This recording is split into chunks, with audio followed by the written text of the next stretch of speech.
Oui, bonsoir monsieur, je suis le TK. Bonsoir monsieur, Afrique Média. Je vous remercie de tout ce que vous faites pour l'avenir de l'Afrique.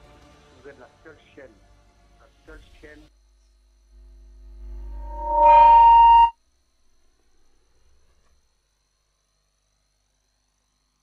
Vladimir Poutine a affirmé mardi au téléphone avec le président de la transition Assimi Goïta son souhait de distribuer des engrais russes au peuple malien bloqué par des sanctions occidentales. En effet, le président russe Vladimir Poutine, le maître du Kremlin, s'est entretenu par téléphone avec le chef de la transition Assimi Goïta, affirmant qu'il souhaitait distribuer au Mali des engrais russes bloqués à cause des sanctions occidentales depuis l'offensive en Ukraine. Il a été souligné de réaliser l'initiative de la Russie concernant la livraison gratuite au pays dans le besoin d'environ 3000 tonnes d'engrais russes bloqués dans les ports européens à cause des sanctions illégales, selon ce qu'a indiqué un communiqué du Kremlin. En septembre dernier, le président russe avait affirmé que ces engrais restaient coincés dans les ports de l'Union européenne malgré l'accord conclu entre Moscou et Kiev pour permettre l'exportation des céréales ukrainiennes des ports de la mer Noire et lever les sanctions occidentales entravant celles des productions agricoles russes. Vladimir Poutine avait alors accusé l'Union européenne de vouloir s'accaparer ces engrais et promis que si Moscou parvenait à les récupérer, ils seraient livrés gratuitement à des pays en développement. On en parle donc ce soir dans le cadre de cette édition. Selon le Kremlin, donc, les dirigeants russes et maliens ont également partagé la volonté de renforcer la coopération russo-malienne dans la sphère sécuritaire pour éradiquer les groupes terroristes de tout le territoire malien. Comment comprendre ce renforcement de la coopération entre le Mali et la Russie? On en parle alors que l'Occident accuse Moscou justement de souffler depuis des mois par le biais des réseaux sociaux et de quelques bataillons d'activistes sur les braises des ressentiments anti-français. Plus le conflit en Ukraine va durer, plus il nous faudra être vigilants sur le front africain, a assuré une source officielle française. Eh bien, réaction au téléphone avec nous, mesdames, messieurs, vous nous retrouvez en direct pour aborder ces deux sujets dans le cadre de cette édition. Oui, bonsoir monsieur, je suis le TK. Bonsoir monsieur, Afrique Média. Je vous remercie de tout ce que vous faites pour l'avenir de l'Afrique. Vous êtes la seule chaîne. La seule chaîne. Mesdames, Messieurs, bonsoir. Très heureuse de vous retrouver ce soir dans le cadre de cette nouvelle édition d'Appel sur le continent sur la télévision panafricaine. Je vous le disais à l'instant, le président russe Vladimir Poutine et le président de la transition du Mali, Assimi Goïta, se sont entretenus au téléphone, selon ce qu'a indiqué mardi le service de presse du Kremlin. Eh bien, les deux hommes ont évoqué l'importance de l'initiative de transfert d'engrais russes vers les pays dont le besoin. Et puis un autre sujet qui sera également abordé vers la fin de l'émission, c'est celui qui concerne bien sûr le conflit ukrainien, alors que plus de 200 000 personnes sont mobilisées ou alors ont été mobilisées dans l'armée russe en 2 semaines seulement. Comment comprendre cette forte mobilisation? Nos analystes reviendront également sur ce sujet dans le cadre de cette édition. Pour en parler avec nous dans le cadre de cette édition d'Appel sur le continent, Linda Larbaoui, que nous allons retrouver sous peu. Gamal Abina également sera avec nous. Ngouti Berenzen, qui est donc le président de la LDNA, qui va nous rejoindre dans quelques instants seulement. Tout de suite, on entre dans le vif du sujet, notamment avec vous, Linda Larbaoui. Bonsoir et bienvenue.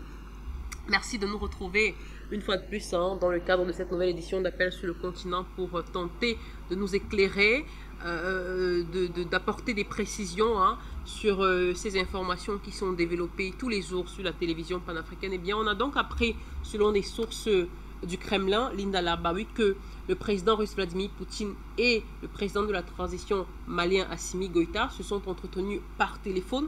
Ils ont évoqué notamment l'importance de l'initiative de transfert d'engrais russes vers les pays dont le besoin est notamment le Mali. Alors comment comprendre cette nouvelle direction, cette nouvelle dynamique que prend d'ores et déjà la coopération entre le Mali et la Russie, alors que dans le même temps, l'Occident est en train véritablement d'accuser Moscou de souffler par le biais notamment des réseaux sociaux et de quelques bataillons d'activistes sur les braises du ressentiment anti-français. Bonsoir à vous, bonsoir à Monsieur Gamal, à tous nos téléspectateurs et à toute l'équipe d'Afrique Média qui nous permet de nous exprimer. Il faut quand même dire une chose, qu'au début de cette opération spéciale, on a voulu nous faire croire que Poutine souffrait d'un cancer et qu'il serait au cerveau, qu'il serait en phase finale, tout ça, et ça c'est de la propagande. Il s'est avéré plus tard que c'est plutôt Biden qui a des gros problèmes. Il confond même sa mère avec sa femme ou avec la voisine du coin, tout ça. Donc aujourd'hui, la guerre hybride, la guerre d'information est toujours là. Et on veut, bien sûr, on veut nous faire croire que la Russie ne veut pas aider, ne veut pas donner ses engrais aux pays qui sont, qu'on va appeler le tiers-monde, puisqu'on s'appelle les tiers-mondistes, ou que la Russie fait embargo sur certains produits, mais ça concerne l'Europe, ça ne nous concerne pas. Poutine, encore une fois, cet homme-là, quand il parle, ses mots sont pesés, ses mots sont choisis. Il sait de quoi il parle et il a apporté les preuves de ce qu'il dit. À l'heure d'aujourd'hui, qu'est-ce qu'ils veulent les Occidentaux? Tout le monde parle du gaz. Les Européens sont vraiment dans la panade concernant le gaz, mais en annexant les deux régions et les deux républiques, est-ce que quelqu'un s'est posé la question, tout ce que Poutine a annexé? J'ai fait le bilan de ce qui a été fait, c'est très important, hein, ça rentre dans ce que vous m'avez dit. Donc, sans parler de la surface qui fait 22% du territoire ukrainien, il y a quand même 5,6 millions d'hectares de terres agricoles, dont 300 000 hectares qu'on n'est pas obligé d'arroser. C'est des terres qu'on n'arrose pas, elles sont déjà arrosées. Avec ça, qu'est-ce qu'on retrouve? On retrouve 3 millions 5 de céréales. On retrouve 2 millions de tonnes de légumes, des milliers de tonnes de fruits. Tout ça, c'est le grenier de l'Europe. Aujourd'hui, qu'est-ce qu'il a fait, Poutine? Il a coupé le gaz, certes, mais il a coupé aussi la nourriture. Et c'est pour ça qu'on retrouve, il y a le côté inflation par rapport au prix, mais il y a ce côté-là de ce que Poutine a coupé et qui coûte très très cher. Aujourd'hui, on est obligé d'aller se ravitailler ailleurs. Il y a aussi l'usine de Zaporijia, donc l'usine de Zaporijia qui alimente en électricité, en énergie pas chère, toutes les usines qu'il y a autour. Donc il y a l'usine d'engrais, l'une des plus grandes, après celle de la Russie, c'est la plus grande en Europe. Vous avez aussi au niveau de l'ammonia pour fabriquer les engrais, il y a les deux plus grandes usines chimiques. Tout ça fait qu'aujourd'hui, Poutine a vraiment tordu les Européens. Et les Européens, qu'est-ce qu'ils font? Ils vont se venger sur les produits qui sont destinés au Mali, à l'Algérie, au Burkina, au Cameroun. Voilà ce qu'ils sont en train de faire. Ils sont en train de se venger. Non seulement ils se vengent, ils bloquent ces marchandises qui sont destinées à des pays que la Russie a qualifiés comme pays amis. Non seulement ils se vengent, mais aussi ils veulent nous punir, puisque l'Afrique, on sait très bien que 95% de l'Afrique, je parle des pays, des gouvernements, n'ont pas sanctionné la Russie. Il y a encore eu le jour où il y a eu le fameux référendum et le jour où la Russie a annexé les deux régions et les deux républiques aux Nations Unies.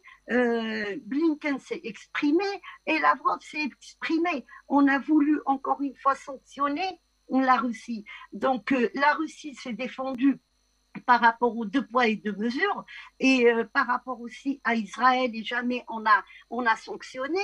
On a dit les Russes ont dit comment se fait-il qu'en annexant le Golan il n'y a pas longtemps, une autre partie de ce territoire syriens, et ben, les Nations Unies n'ont pas condamné, l'Amérique n'a pas condamné. La réponse c'était, eh ben, non, mais Israël, c'est différent, Israël, on a besoin, il faut soutenir.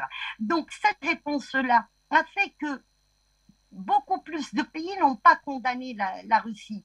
Qui a commencé? C'est lui qui a tort. Donc, par rapport à votre question, aujourd'hui, nous sommes punis en Afrique par rapport au soutien que nous apportons, soutien direct ou indirect que nous apportons à la Russie, surtout le Mali, puisque le Mali, c'est grâce au Mali que tout le monde entier a vu que c'est la fin de la France-Afrique et puis que les Maliens se sont alliés à la Russie et ils ont choisi la Russie comme partenaire et ça a été le bras de fer depuis 2020.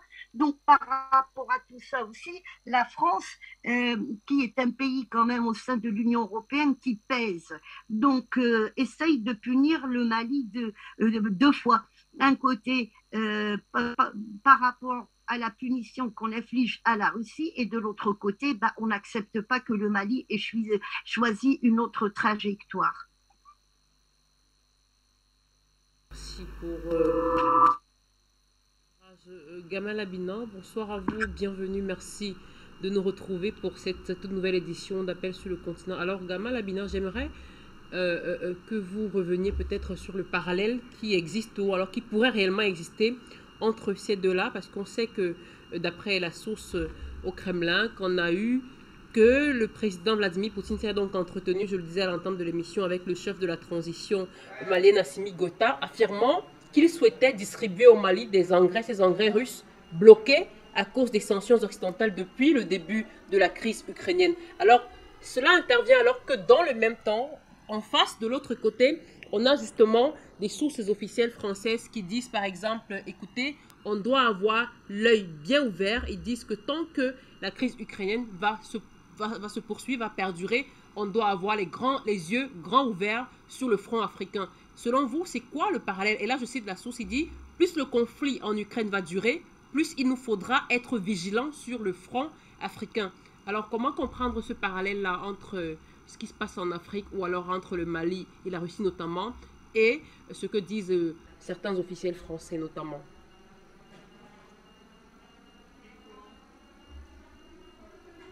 Gamal, est-ce que vous pouvez activer votre micro, s'il vous plaît? Oui, excuse-moi. Mais j'ai mis le micro, excuse-moi. Donc, je disais, c'est très simple à comprendre. Il y a 53 pays en Afrique. Et lorsqu'il y a eu vote à l'ONU pour soutenir la Russie, le partage n'était pas compliqué, jusqu'au Maroc, je le précise tout de même. Soit les Africains se sont abstenus, soit ils ont voté contre, tout simplement. Alors les pays qui sont traditionnellement proches de la Russie ont voté contre, et puis les pays qui ont un peu plus de retenue, mais qui se posent la question de voir la bascule arriver, on le voit avec le Mali, se disent que peut-être aujourd'hui, enfin, on a un partenaire sérieux, et qu'il faut peut-être composer avec lui. Donc le principe qui a été mis en place par les Occidentaux, ils sont coutumiers du fait, c'est que lorsque vous n'êtes pas d'accord avec eux, immédiatement, ils décrètent des blocus. Ils l'ont fait très souvent, on l'a vu au début du siècle dernier avec l'Allemagne. Je parle de l'Allemagne de la Première Guerre mondiale, qui a subi pendant un an un blocus qui a tué près d'1 million de personnes. On l'a vu encore plus récemment avec, on voit bien avec la Corée, on le voit bien avec Cuba où ils ont essayé de les bloquer, mais surtout avec l'Irak. L'Irak, le blocus a duré quasiment 15 ans, ça a tué on estime, entre 500 000 et 1 million d'enfants irakiens. La méthode est très coutumière et très habituelle chez les Occidentaux. Et là, ils se trouvent très coincés parce qu'en réalité, si vous voulez faire un blocus, il faudrait faire un blocus évidemment de l'Afrique, mais c'est compliqué. Un blocus de l'Asie, mais c'est impossible. Un blocus de l'Amérique du Sud, qui pour la plupart des pays sud-américains n'ont pas voté des sanctions contre la Russie. Donc la plupart du monde, 80% de la population mondiale et des États, ont refusé de se joindre à cette espèce de guerre organisée, cette espèce de grande vague comme ça de haine anti-russe qui ne fonctionne pas. Et l'autre aspect, c'est qu'effectivement, le seul moyen pour faire pression sur les pays africains qui sont les sahéliens en particulier, hein, qui ont besoin d'engrais chimiques pour pouvoir garantir une agriculture qui tienne un peu par la route, eh bien, c'est de bloquer ces 300 000 tonnes d'engrais que les Russes proposent de donner, et là c'est très fort, de donner gratuitement. Le geste est intéressant parce que le don n'existe pas en Occident et les Russes sont capables, en composant, de donner. On l'a déjà vu en d'autres temps par rapport à l'Algérie où, effectivement, puisqu'on peut revenir sur la vie traditionnelle des Russes, l'Algérie avait une dette de 5 milliards de dollars qu'elle devait régler à la Russie. Eh bien, pour revenir sur les basses scènes, elle devait la régler à l'URSS, pour être précis. La Russie a effacé l'ardoise. L'Algérie aussi a effacé pas mal de dettes en Afrique. C'est une tradition qui existe très peu, voire pas du tout en Occident. Par contre, pour faire pression, ils utilisent ces méthodes-là. Donc le fait de toucher à la nourriture, donc à la possibilité de garantir une récolte agricole qui soit raisonnable pour que les populations puissent se nourrir, le fait de faire cela, ça s'assimile à peu près, on peut l'imaginer, à un blocus, une forme de blocus indirect qui ne dit pas son mot. Et pour quelle raison? Parce qu'effectivement, le théâtre d'opération aujourd'hui russo-ukrainien, c'est de loin largement élargi, puisque l'Europe a tenté un blocus, un embargo ou des sanctions économiques qui se sont retournées contre elle. Les États-Unis sont bien planqués en arrière à l'abri, il n'y a pas de problème, ils ont ce qu'il faut pour ne pas être inquiétés. Et l'Afrique, effectivement, est redevenue le théâtre d'opération de ce qu'on appelle les guerres par proxy. Donc je traduis que les guerres par proxy, c'est des guerres qui se font par destination. On utilise des potentats locaux, on les pousse les uns contre les autres, parfois on arrive à des guerres civiles. On l'avait observé pendant les guerres froides entre le Yémen du Nord et du Sud, entre la Corée du Nord et du Sud, entre le Nord et le Sud-Soudan, puisque la base de ces tensions a commencé très tôt. Et surtout, on voit bien que la plupart des territoires dans lesquels il y a tension et volonté de division du territoire, c'est des méthodes très, très, très états-uniennes, très anglaises en l'origine, puisque c'est les Anglais qui ont parlé de diviser pour mieux régner, qui sont appliquées. Donc là, c'est compliqué de sanctionner un continent d'1,2 milliard d'habitants. C'est compliqué de sanctionner un continent dont on a des besoins considérables qui ne pallient à peine aux besoins de la Russie. Et c'est le seul moyen qu'ils ont trouvé, c'est des coups de pression comme cela. Il se trouve que Assimi Goïta s'est entretenu avec M. Poutine pendant, je crois, 1 heure au téléphone, si je ne me trompe pas, et que Poutine lui a dit qu'il adresserait aux Africains 300 000 tonnes d'engrais qui permettrait effectivement de ne pas se retrouver dans une situation d'une agriculture qui soit défaillante et qui ne puisse pas nourrir la population. Donc les méthodes utilisées par les États-Unis sont très très classiques, très habituelles. Ils l'ont fait avec l'Irak pendant 15 ans. Ils essaient en Afrique par des moyens détournés pour obtenir le même résultat, à savoir créer des famines artificielles. Et il se trouve qu'aujourd'hui, eh bien, les Africains qui sont suffisamment éclairés, ont suffisamment de recul sur leur histoire, se rendent bien compte que le monde est en train de se scinder en deux, qu'il y a le monde d'un côté états-unien avec ses sous-fifres occidentaux européens, qui malheureusement le suivent sans trop réfléchir, et de l'autre côté, le monde de l'Est, simplement, que ce soit l'Orient, que ce soit la Russie, le Moyen-Orient, l'Asie. Ces pays-là ont décidé de rejoindre un axe qui est traditionnellement plutôt frondeur par rapport à l'ultracapitalisme et l'ultralibéralisme américain. Donc c'est la raison pour laquelle, effectivement, cette discussion entre ces deux chefs d'État n'est pas anodine.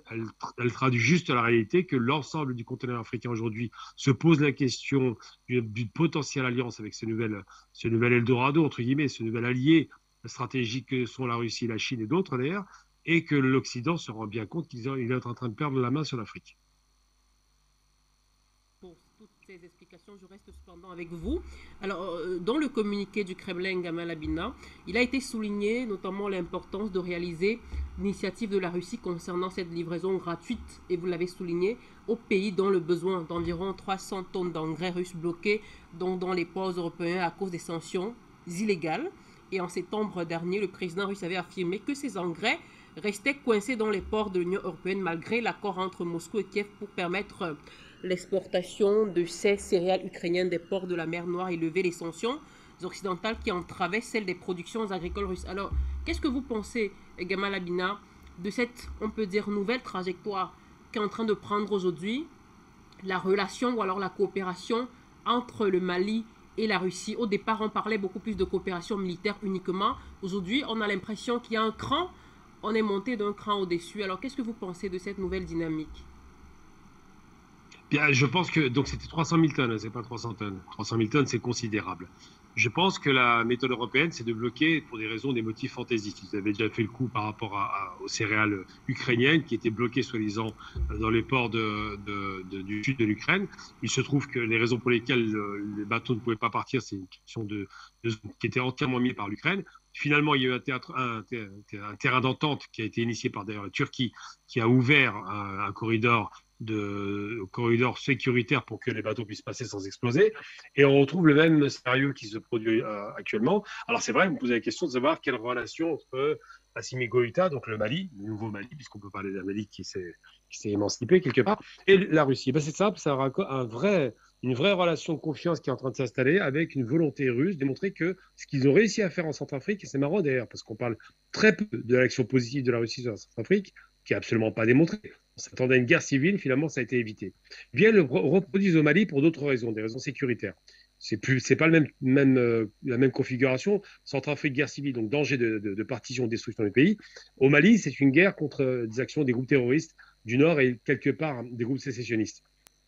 Et donc, ce qui se passe, c'est qu'effectivement, quand les Russes se rapprochent du Mali, c'est pas par hasard. D'abord, c'est une région qui est stratégiquement centrale. Hein. C'est un pays qui est enclavé, c'est un pays qui a besoin de se développer, c'est un pays qui a été empêché de se développer pour des raisons que vous imaginez parfaitement.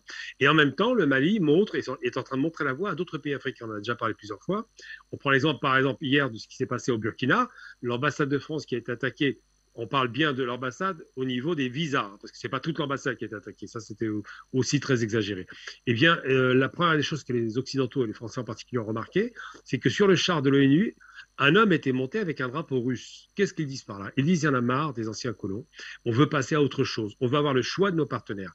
Et Assimi Goïta envoie un message très fort qui va être aussi repris par les Maliens, puisqu'ils ont déposé Paul-Henri Delaimba pour les raisons simples, c'est qu'il avait tendance à plutôt à ralentir un peu le rythme de transformation de la société, et qui sont en train de dire aux pays africains, mais vous n'avez pas besoin d'avoir peur, vous pouvez vous émanciper, parce qu'il y a des partenaires, et on parle bien de partenaires, on ne parle pas d'amis, ce sont des partenaires économiques et militaires, qui sont prêts à nous prêter main forte face à l'offensive occidentale qui va effectivement commencer à montrer son agressivité.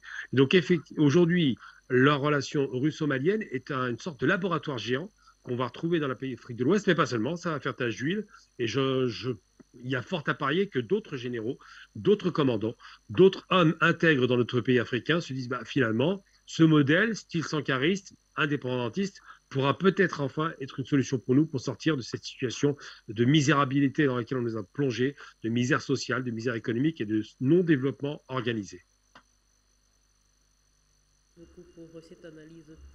Linda Larbaoui, j'aimerais vous poser la question de savoir si vous pensez que quelque part, je dis bien quelque part, même si certains le pensent à bien des égards, est-ce que vous pensez que quelque part, la Russie ou alors le président Vladimir Poutine a engagé une sorte d'affrontement avec l'Europe en général et la France en particulier? Je pose la question parce que on a pu échanger avec de nombreux responsables politiques ou même des médias occidentaux qui ont dit, par exemple, parlant de la situation récente encore au Burkina Faso, qui ont dit que depuis le 1er octobre dernier à Ouagadougou, il s'en fallait de peu pour qu'un des cauchemars des autorités françaises ne devienne réalité. Et que l'un de ces cauchemars, et que ce cauchemar-là est un cauchemar qui a été lentement distillé par la Russie et qui aurait probablement fait plaisir au président Vladimir Poutine qui est engagé depuis une dizaine d'années maintenant sur le continent africain dans une grande et multiple entreprise d'affrontement avec l'Europe, comme je le disais en général, et la France en particulier. Est-ce que vous pensez que dans les actions du président Vladimir Poutine ou de la Russie en général, il y a comme une sorte d'affrontement direct ou indirect avec l'Europe et la France en particulier? Bien sûr qu'il y a l'affrontement. L'affrontement, il est là depuis 1991. Il ne date pas d'aujourd'hui. C'est à la chute de l'Empire soviétique. Je vous avais parlé d'un article, maintenant ça fait à peu près 3 mois, que Washington Post avait publié par rapport à la situation actuelle de la Russie, notamment en Afrique. Et cet article explique bien que et le titre c'est l'Union soviétique est revenue pour se venger. Ils prennent ça comme une vengeance. Quand on reprend les paroles de M. Poutine, j'aime bien reprendre les paroles pour rappeler aux gens quand même ce qui a été dit. Il dit les États-Unis ont gagné la guerre froide et au lieu de s'arrêter là, ils ont continué. Donc il y avait un affrontement et les États-Unis avaient gagné. Mais maintenant, ce n'est plus la guerre froide qu'ils ont gagnée. C'était une bataille et la guerre froide est revenue. L'année dernière, j'en parlais, je disais attention, il y a quelques acteurs qui reviennent et c'était les acteurs qui ont joué un rôle très important dans l'opération Safari Club. C'est quand même particulier et c'est important. Donc on a avancé dans le temps. Et puis, on arrive au 24 février, où il y a la première balle qui part. Et là, c'est l'affrontement direct. Ce n'est plus un affrontement indirect. On dit que c'est une guerre par procuration. Non, ce n'est pas une guerre par procuration à partir du moment où il y a des soldats qui sont anglais, américains, français, allemands. Donc c'est un affrontement direct, mais pas au nom de l'OTAN. C'est au nom de quelques barbouzes qui étaient anciennement dans des armées conventionnelles et qu'on a intégrées dans l'armée ukrainienne. Et il faut dire aussi, aujourd'hui, il n'y a plus d'armée ukrainienne, hein, ça c'est clair, plus de commandement. Il y a plus, je parle de l'armée ukrainienne. Le commandement n'est plus, il est américain, nous le savons, il est anglais. Les Russes n'arrêtent pas de le dire, les Américains ne s'en cachent pas, les Européens non plus. Donc il y a l'affrontement est là. Tout à l'heure, je vous avais fait le récit de ce que la Russie a récupéré en récupérant tout ce territoire-là. Eh bien, la Russie va affamer les Européens et on va dire les Occidentaux et les Américains. À un moment, j'avais parlé des Américains en disant qu'ils avaient perdu un tiers de tout ce qui est céréales aux États-Unis et 2 tiers des arbres fruitiers et des légumes. C'est énorme. Aujourd'hui, les États-Unis ne peuvent plus manger s'ils ne trouvent pas de la nourriture ailleurs. Nous l'avons d'ailleurs remarqué juste après le début de cette opération spéciale. Il y a des enfants qui ont commencé à mourir parce qu'ils ne trouvaient pas de lait et il y avait une pénurie de lait. Qu'est-ce que ça a à voir les États-Unis, le lait et la guerre en Ukraine? C'est parce que les États-Unis, Poutine le dit bien, on a donné ces céréales pour les pays pauvres, il n'y a que les 5% qui sont partis pour les pays pauvres. Tout le reste, c'est pour les États-Unis, de toute façon, c'est leurs céréales. Donc, il enchaîne pour dire les terres ont été vendues aux Américains, de toute façon, les Ukrainiens ont tout vendu. Tous ces mots-là, il faut les déchiffrer, il faut voir pourquoi Poutine a dit ça. Eh bien, là, on va retomber dans l'histoire du gaz de schiste et les Américains ont bousillé leur pays par rapport au gaz de schiste. Il y a une pénurie d'eau, il y a une sécheresse, il y a le sol qui n'est plus favorable à planter beaucoup de choses comme ça l'était dans les années 60, 70, tout ça, jusqu'aux années 80. 90-2000 et les Américains ont investi vraiment en Ukraine pour récupérer justement ces terres agricoles, c'est les plus riches. Donc le combat de Poutine, c'est couper le gaz, certes, mais là, en faisant ça, je me répète ce que j'ai dit tout à l'heure, c'était le grenier de l'Union européenne et des États-Unis, l'Ukraine. Donc il faut prendre tout ça, il faut décortiquer. Vous pouvez trouver des renseignements très précis là-dessus. Je vous ai fait juste un petit récit comme ça. Mais on va tomber dans une famine et cette famine, Poutine veut épargner les pays pauvres et il attire l'attention à chaque fois qu'il parle. Il le dit bien, on veut donner, on veut aider, mais c'est l'Occident qui empêche. Et l'Occident empêche, bien sûr, cet affrontement, il est là et il est aussi là pour essayer de sauver les populations en Europe parce que bientôt, ils ne pourront pas se payer la baguette. Il y a une étude qui vient d'être faite. Si on paye la baguette au prix réel de l'énergie, de ce que ça coûte aujourd'hui et ce que coûtent les céréales aujourd'hui, on va arriver à 17 € la baguette. Mais c'est monstrueux, c'est grave. Alors que quand on ramenait ça de l'Ukraine, ça coûtait beaucoup moins cher. Donc l'affrontement est économique, certes, mais il y a quand même des balles qui ont été tirées et puis il y a toujours cette aide aux Ukrainiens. Les Européens ne s'arrêteront pas. Et quand on a dit jusqu'au dernier Ukrainien, j'avais répondu jusqu'au dernier Européen. Je n'ai pas l'impression que ça va s'arrêter, sauf si les populations européennes sortent pour dire stop. Et on essaiera de trouver un arrangement avec la Russie. Merci pour vos éclairages.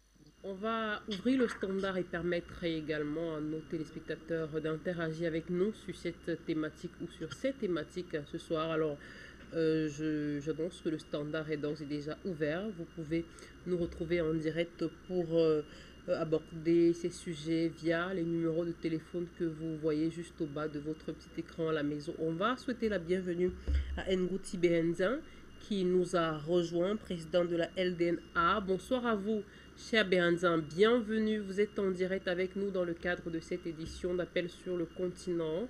Merci d'être là. On parle donc ce matin de cet entretien téléphonique, ce soir j'allais dire, de cet entretien téléphonique qu'a eu le président russe Vladimir Poutine et le président de la transition du Mali, Assimi Goïta. Les deux hommes ont évoqué l'importance de transfert d'engrais russes vers les pays dont le besoin est notamment du Mali dans le cas d'espèce. Alors vous, qu'est-ce que vous pensez de cette initiative Ngouti Béhenzin? Alors tout d'abord, mes salutations aux téléspectateurs d'Afrique Média, mes salutations au peuple africain et amis d'Afrique, et je vous salue également, chers journalistes sur le plateau. Vous savez, moi je pense que c'est une très bonne initiative de renforcer les liens entre le président Poutine et le président Goïta. Parce qu'aujourd'hui, on le voit clairement que l'objectif des gouvernements occidentaux, de ces gouvernements impérialistes, c'est d'essayer d'isoler la Russie ou faire croire que la Russie est isolée sur le plan diplomatique et politique, mais en réalité, nous savons que ce n'est pas le cas.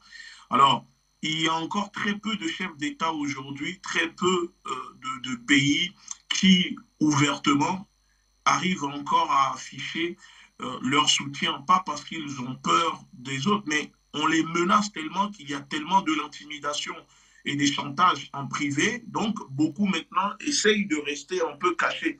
Alors, si le président Goïta, lui, contrairement aux autres, ose et assume sa position vis-à-vis de la Russie, on ne peut que saluer cela, parce que même la grande Chine, qui est une puissance, on voit que même les Chinois essayent de se faire un peu tout petits diplomatiquement et politiquement envers la Russie, même s'ils sont toujours des partenaires, parce qu'il faut le rappeler que la Chine n'a pas d'alliés, la Chine n'a que des partenaires. Donc cette discussion de président à président, il faut le saluer, cela prouve le respect que Poutine développe pour Goïta, parce que Poutine n'est pas quelqu'un qui téléphone tous les jours à des chefs d'État, etc. Nous le savons. Donc si entre ces deux hommes-là, il y a des discussions sincères, alors nous devons les saluer. Parce que j'écoutais la consoeur Linda parler, oui, l'Europe est en train de vaciller dans la famine. Alors pour éviter que ces dégâts-là ne retombent sur l'Afrique, le Mali, parce que le Mali est un pays enclavé, il faut que Goïta trouve aussi des solutions et soit renforce ses liens de partenariat avec la Russie, parce que nous sommes clairs là-dessus qu'on parle de liens de partenariat, d'alliance, parce qu'on n'est pas en train de rechercher un nouveau colonisateur comme essaye de le faire croire les trolls propagandistes payés à 2,50 € de l'heure par le Conseil de l'Élysée. Mais ici, la Russie est un partenaire du Mali, la Russie n'est pas un pays colonisateur. Donc, quand j'ai appris cela, que le président Poutine a discuté avec Assimi Goïta et que Assimi était invité pour l'été 2023 au sommet Russie-Afrique, je me suis dit, voilà, enfin, une bonne nouvelle et ça donnera l'occasion à Assimi Goïta aussi de s'imposer sur la scène internationale, parce que c'est bien de rester sur le plan national et régional, mais il faut aussi aller sur le plan international, parce qu'à ce sommet, il y aura plein de chefs d'État qui sont alliés ou partenaires de la Russie. Et donc, ça sera le moment pour Goïta peut-être de décrocher de nouveaux partenariats, de trouver d'autres alliances, etc.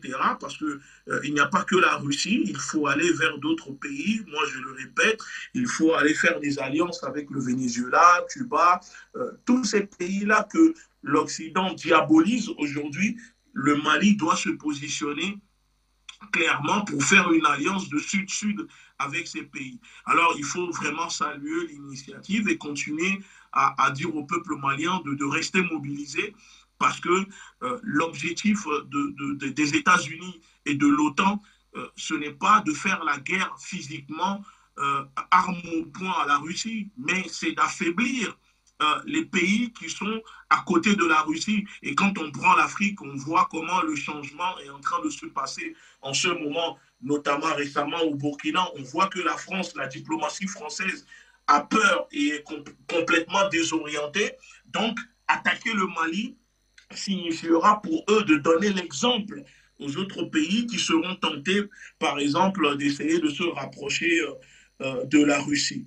Donc, il faut vraiment que le Mali se renforce. Il faut que le Mali continue de se renforcer sur le plan militaire, aussi sur le plan économique, social, et continuer d'avancer, de ne pas calculer le bruit qui se passe autour. Parce que vous savez, y a une phrase ici en France qui dit que c'est le Roquefort qui accuse le camembert qu'il pue. Donc tout ce que dira la France vis-à-vis du Mali, que la France considère que c'est une inversion accusatoire et que c'est la France elle-même qui pratique cela. Parce que je le répète, pour finir, l'élite de la France est une prostituée amatrice, vous le savez, de la colonisation, de l'esclavage, du pillage et de la spoliation des richesses africaines. Mais la donne est en train de changer et on le voit que l'Afrique ne sera plus la mamelle nourricière de cette élite prostituée qui est soumise à l'oligarchie anglo-américaine. Bérénice, merci pour cette analyse. Ne partez surtout pas, rester avec nous. On va ouvrir le standard à présent et permettre aux téléspectateurs d'interagir avec nous sur cette thématique avant de revenir avec vous, chers analystes. Gallo Sely nous appelle de la ville de Douala au Cameroun, me dit-on. Bonsoir à vous, bienvenue, vous êtes en direct.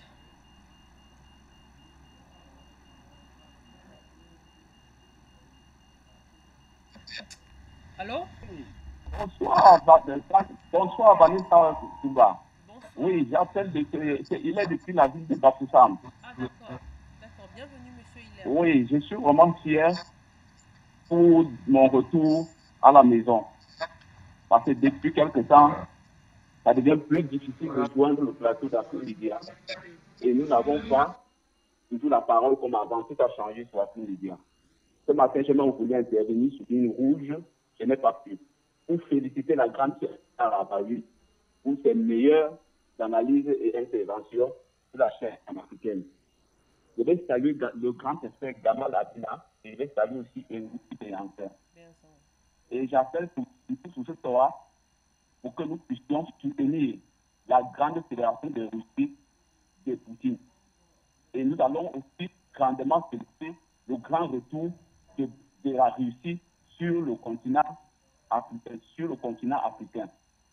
Et ici, nous devons nous mobiliser tous pour donner notre voix à Poutine. Parce que par lui, nous devons nous libérer. Quel qu'en soit ce que les autres sont en train de dire, je pense que nous avons maintenant, l'heure est venue pour nous de nous attacher à un allié fiable. Parce que la Russie est réalité et dramatique. Bien sûr, nous devons aussi nous allier à d'autres partenaires. Mais notre ami pour toujours doit rester la Russie. Nous avons aussi en Afrique cette grande Algérie-là qui peut être aussi un partenaire très fiable à nos côtés. Et nous allons nous unir tous derrière tous ces alliés-là, qu'ils viennent nous aider pour que nous puissions nous libérer du joug colonial. Parce que pour moi, nous restons encore colonisés. Il n'y a en aucun moment que l'Afrique va dire qu'elle est libre.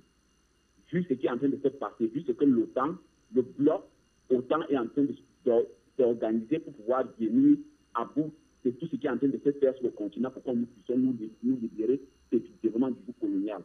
Nous devons nous unir tous, soutenir non seulement le Burkina Faso, mais soutenir tous les pays qui veulent se libérer du joug colonial. Ça veut dire merci à Afrique Média, le monde c'est nous. C'est nous qui vous remercions, cher Hilaire. Merci beaucoup pour votre appel depuis la ville de Bafoussam. C'est dans la région de l'ouest du Cameroun. On reste au téléphone avec vous, Gallo Sely. Vous nous appelez de la ville de Douala au Cameroun. Bonsoir à vous, bienvenue. Allô, bonsoir. Allô? Bonsoir, bienvenue, vous êtes en direct.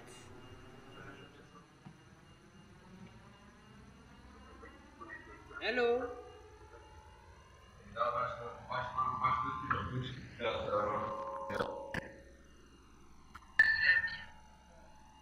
Allô, monsieur, allez-y, vous êtes déjà en direct, on vous écoute.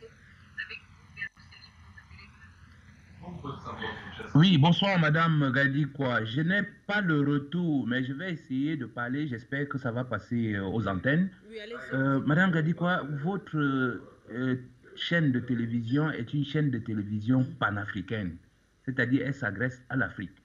Et en ce sens, le travail, cette communication de Monsieur Goïta, du colonel Goïta, est comme si c'était le représentant de l'Afrique en soutien à la Russie qui s'exprimait.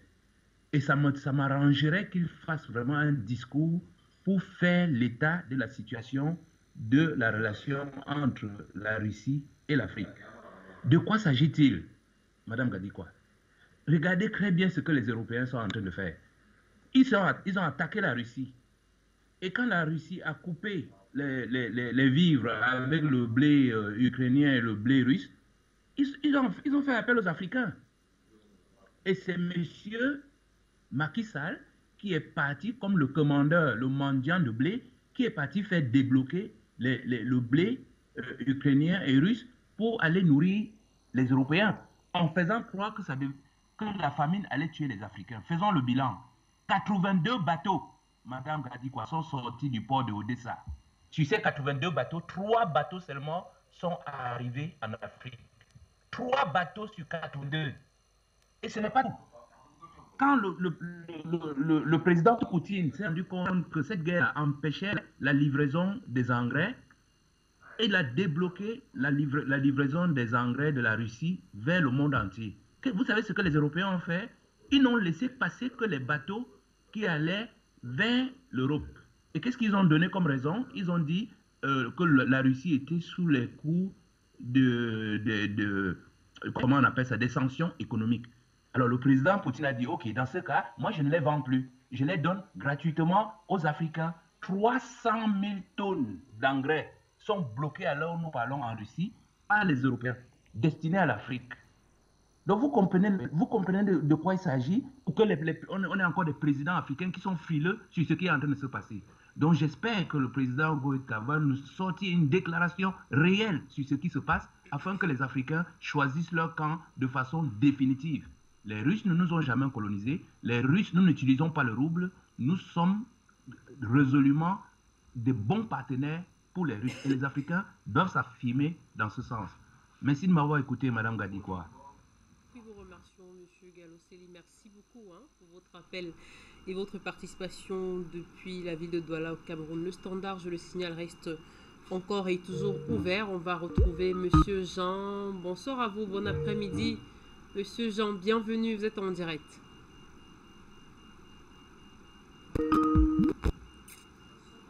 Allô, bonsoir Jean, bienvenue, vous êtes en direct, cher Monsieur Jean.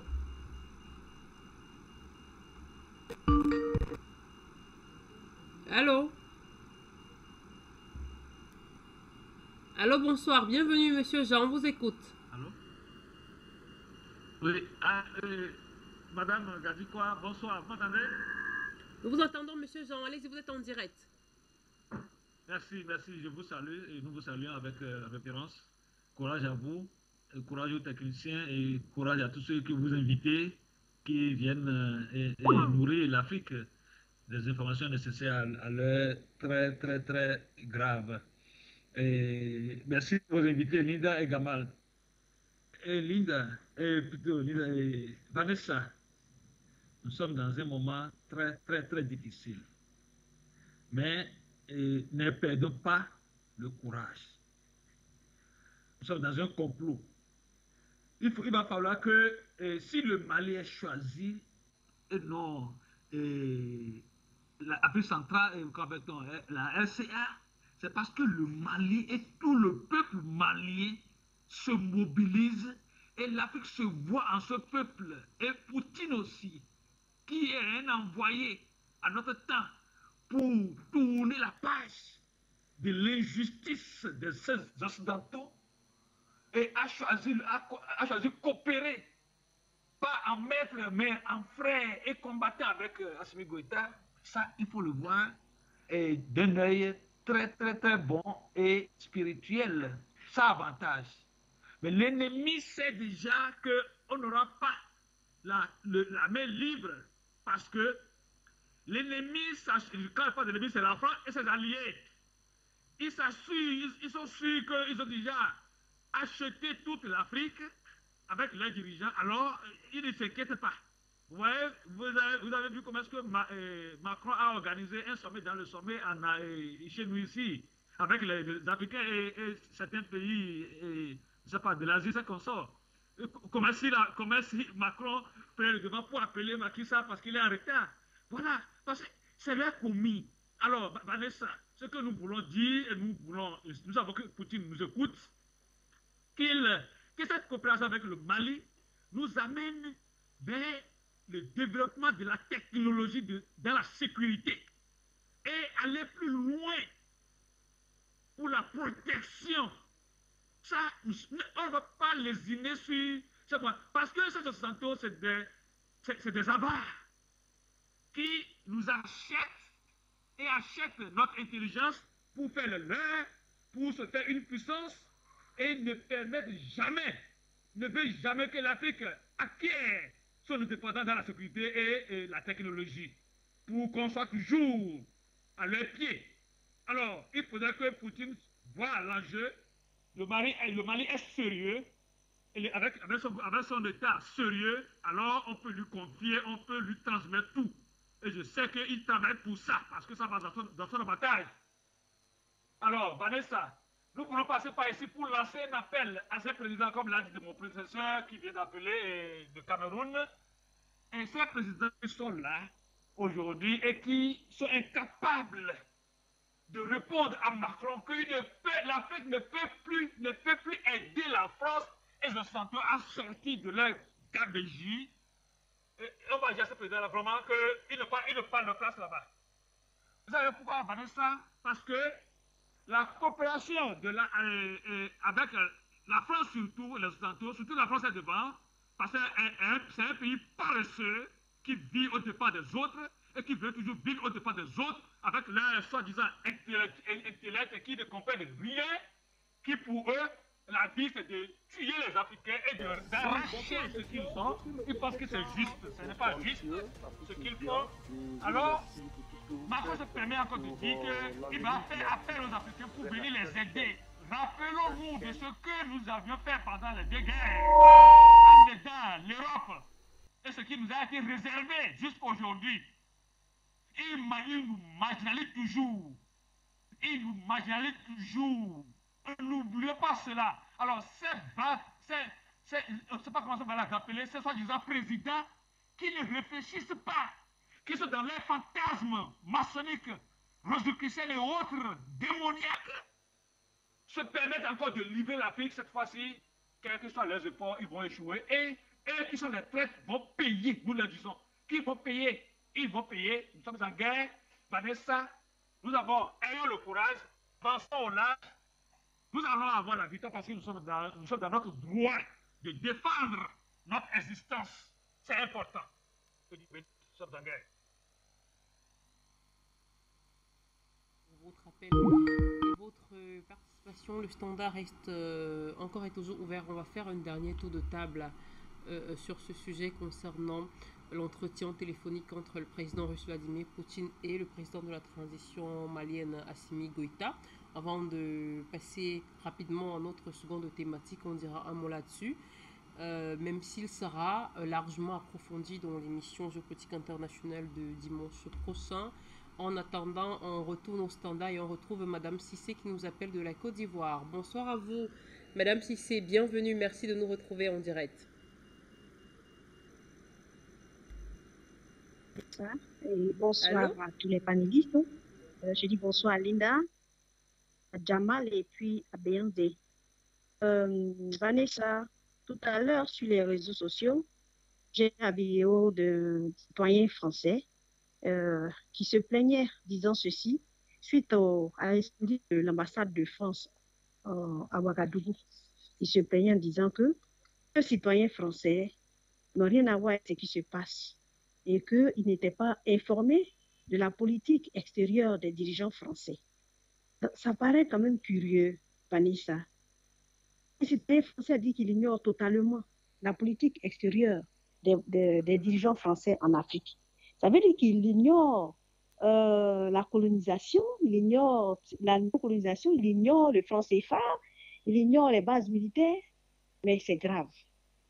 Maintenant, depuis le week-end passé, après le changement de pouvoir au Burkina Faso, parce qu'on n'appelle pas ça un coup d'État, après la révolution, je remarque que sur tous les plateaux de télé français, c'est-à-dire, au lieu de tirer les leçons de l'échec de la politique française, c'est plutôt à la Russie qu'on s'en prend. Oui, c'est Poutine qui est derrière ces révolutions, c'est le président Poutine qui est en train d'instrumentaliser les Africains, mais là encore, c'est grave. Là encore, c'est une injure, parce qu'ils ne s'aperçoivent pas que les Africains ont mûri. Ils ne savent pas que les Africains ont compris combien de fois la France les a trompés. Mais y a-t-il plus méchant que les politiques françaises? Est-ce qu'il y a-t-il plus méchant en matière, aucune humanité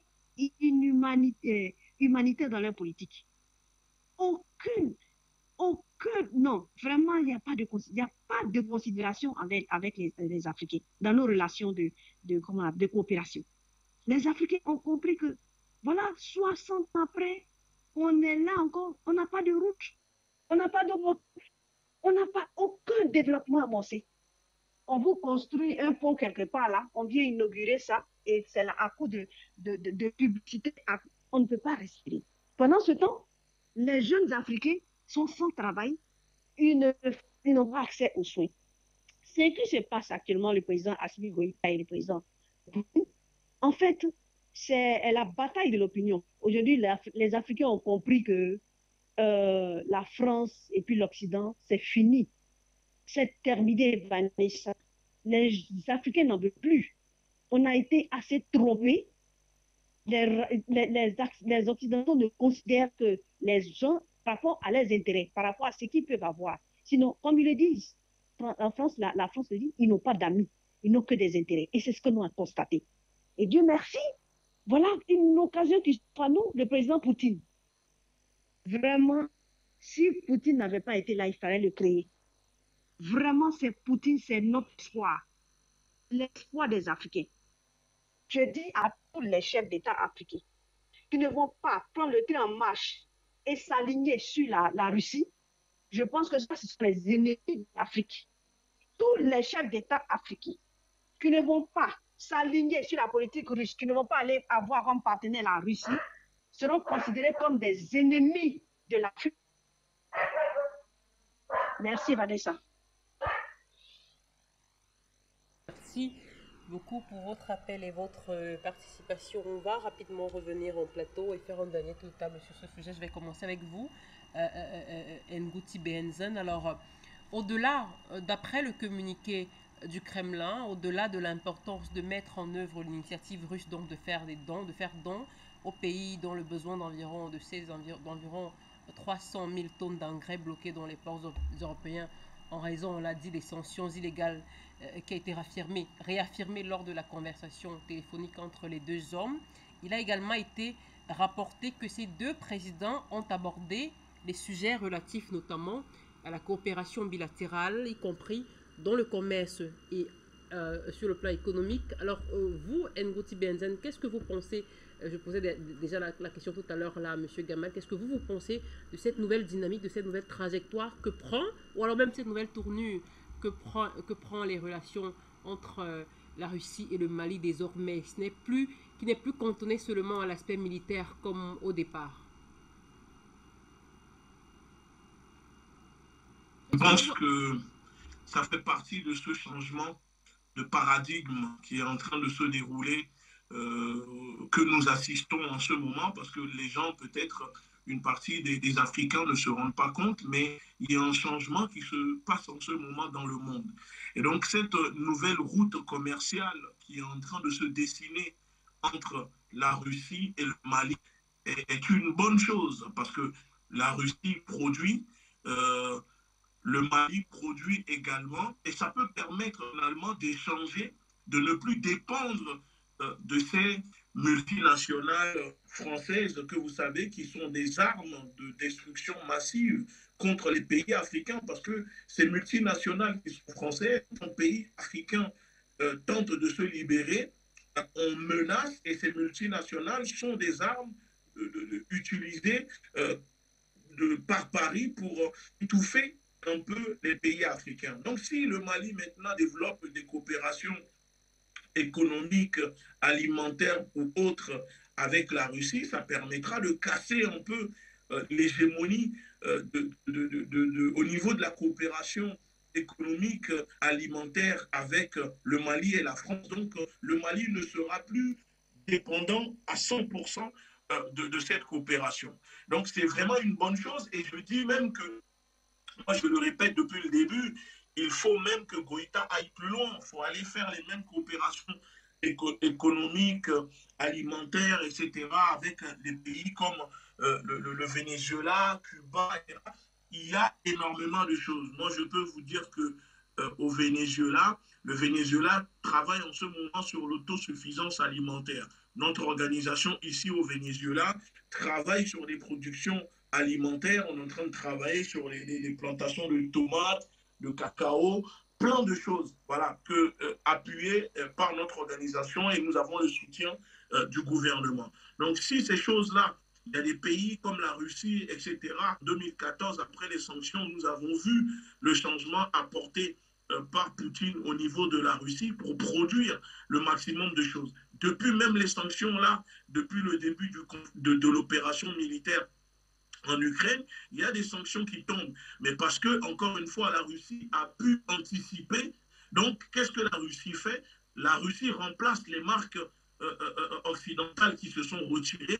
La Russie produit la même chose, mais avec un autre nom. Ce qui fait que quand vous allez dans les magasins, il y a même des journalistes des médias mensonges qui sont allés et qui le confirment que les étals sont remplis. Les Russes ne manquent de rien pour le moment dans leurs magasins. Alors, imaginez la même chose seulement au Mali, il y aura vraiment un problème parce que le Mali n'a pas des accords de coopération économique alimentaire avec d'autres pays à part la France, parce que ça a été imposé au Mali, au peuple malien. Donc, il faut briser cela, parce qu'il ne faut pas attendre que le petit dictateur de 40 ans qui est Macron puisse venir dire à Goïta: bon, est-ce que tu veux qu'on déchire les accords de coopération économique qui lient nos deux pays? Non, il ne le fera pas, parce que la France se nourrit et s'enrichit grâce à ça.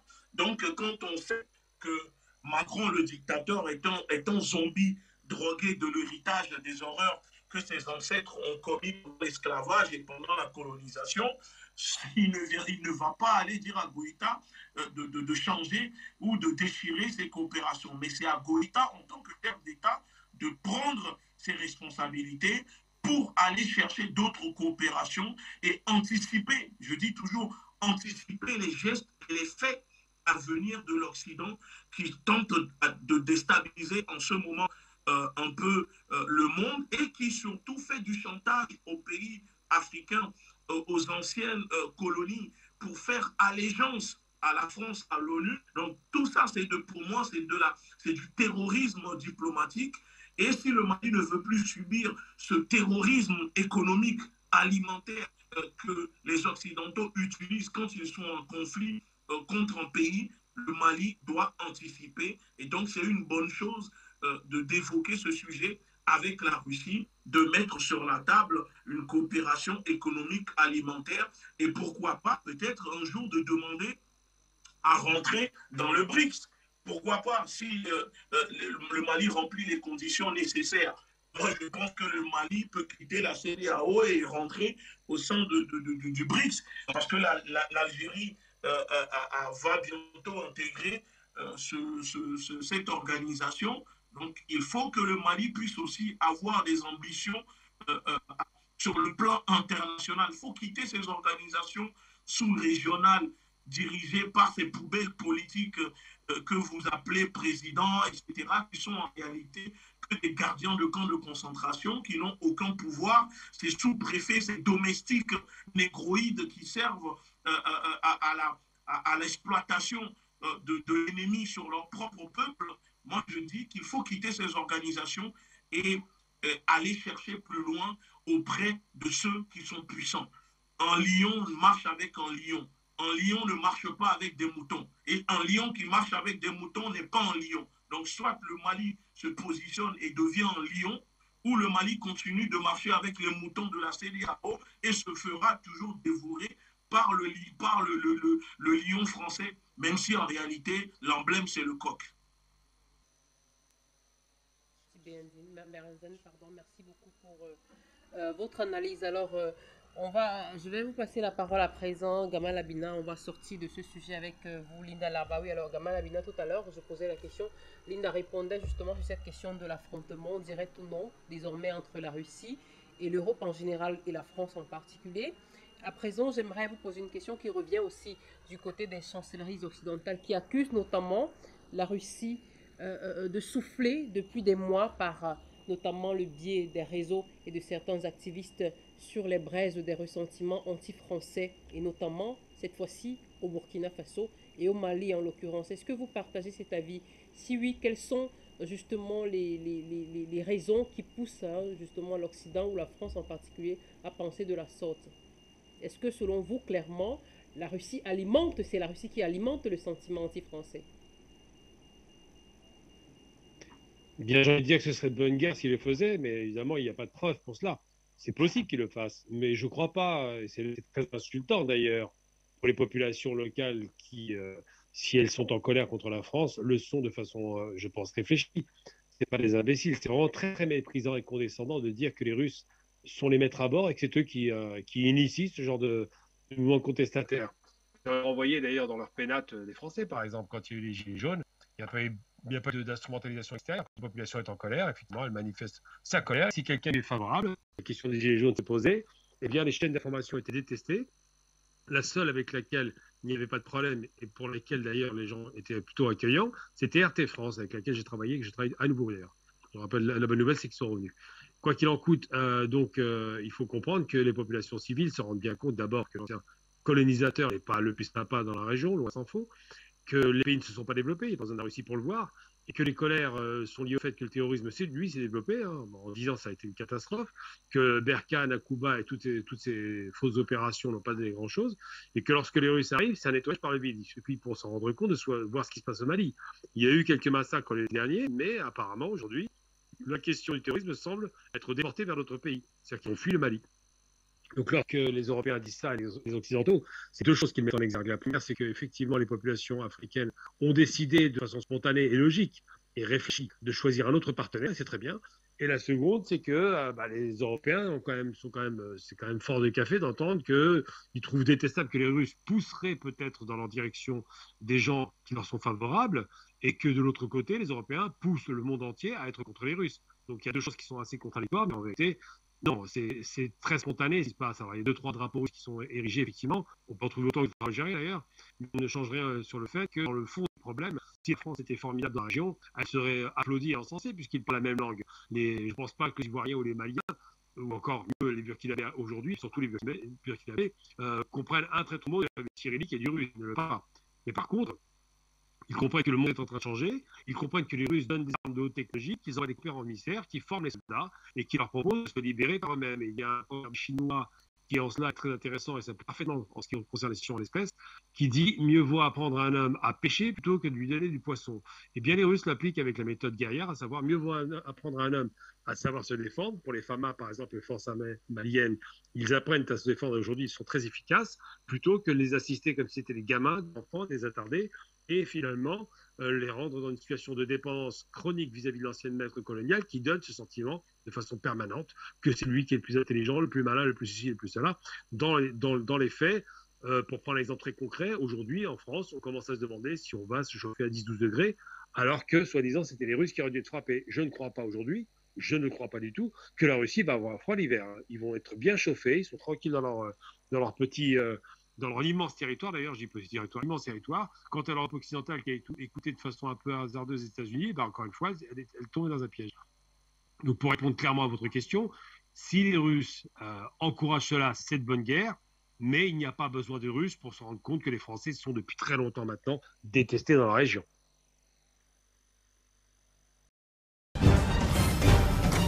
Afrique Média. Le monde, c'est nous.